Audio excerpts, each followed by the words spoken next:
Parenting day number 17. The title is The Wisdom of Introducing Your Children to the World.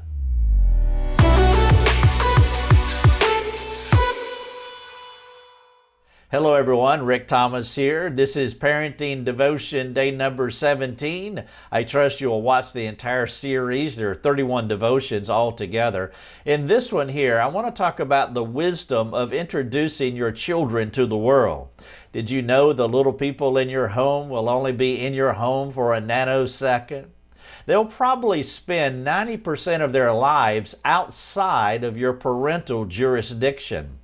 Equipping them to live well in the world that will make up nearly all of their earthly existence, that would be a wise move on your part.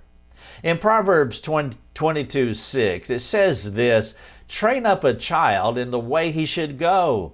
Even when he is old, he will not depart from it."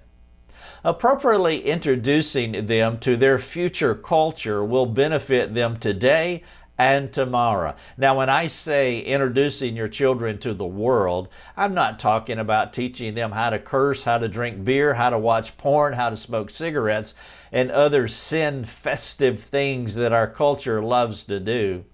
What I'm talking about is familiarizing your child with the world's ways while also teaching him how not to imbibe in those ways. You do not want your kids to be surprised or repulsed or tempted by the things in the culture when they enter into it as young adults. If you don't teach them today how to engage the world before they are adults, they will be like a child reaching for a hot stove because he did not know it was hot. And your child would be burned by the culture that you so meticulously kept them away from. Your home is a laboratory. You should be continually challenging your kids so that you can help them to understand the world better. If you have more than one child, you know about their uniqueness, which is why you cannot do cookie-cutter parenting. The verse says, train them up in the way they should go, and every child doesn't go in the same direction. For example, to say that alcohol is evil and you'll go to hell if you drink it is a fear-motivated, parental, ignorant approach. While you may bind the conscience of one child and he treats alcohol like a plague all of his life, your next child may not be so motivated. Children need loving and wise instruction, not fear tactics. Sheltering is an integral part of parenting without question. Parents understand this, but sheltering and fear-based protection should never be the beginning and the end of your child's life. If it is, your kids will be culturally confused and they'll be spiritually tempted when their time comes to stand without your guidance. It may seem wise and it may be even convenient to shelter your children, but if you do, beware. You won't know them the way you need to during this training season. It's better to create those testing opportunities with instruction while they are with you rather than waiting for them to leave you and flounder in their culture. One of the ways we have equipped our children for the future is by connecting them with adults. They have been socializing with adults ever since they could socialize as 2- and 3-year-olds.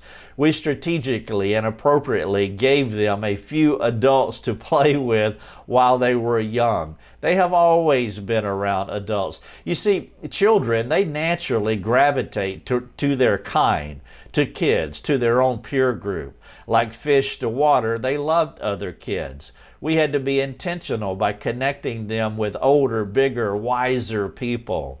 Small groups in the local church have been safe places for us to do this kind of adult training. Hospitality in the home is also an excellent context.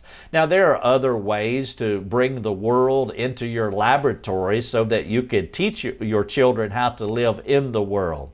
I'm not talking about just throwing them into the world with no hope or no teaching. You're incrementally teaching them as you move along. Let me give you a few more examples. We opened bank accounts when our kids were 5 years old. We also started teaching them systematic theology at that age. When they were about 8 years old, we watched the TV show Cops to teach them to respect the police officers in our community, while also introducing them to the drug culture and the alcohol culture. We did this appropriately, and we did this according to each child and what they could understand. During the sex talk season, we began teaching them about the culture's language. And so you do this appropriately. You do it incrementally. You don't do it too soon, but you want to do it before they become adults, because if you don't teach them these things, the world is ready and they are willing to teach them about their culture. And it's not the kind of teaching that you want your children to learn. This is parenting day number 17, the wisdom of introducing your children to the world. Let me give you a few questions to think about as I wrap up. Number one, do you give blanket edicts to your kids, not considering their uniqueness? A second question, how are you customizing your parenting to each of your children? Thank you so much for watching the video.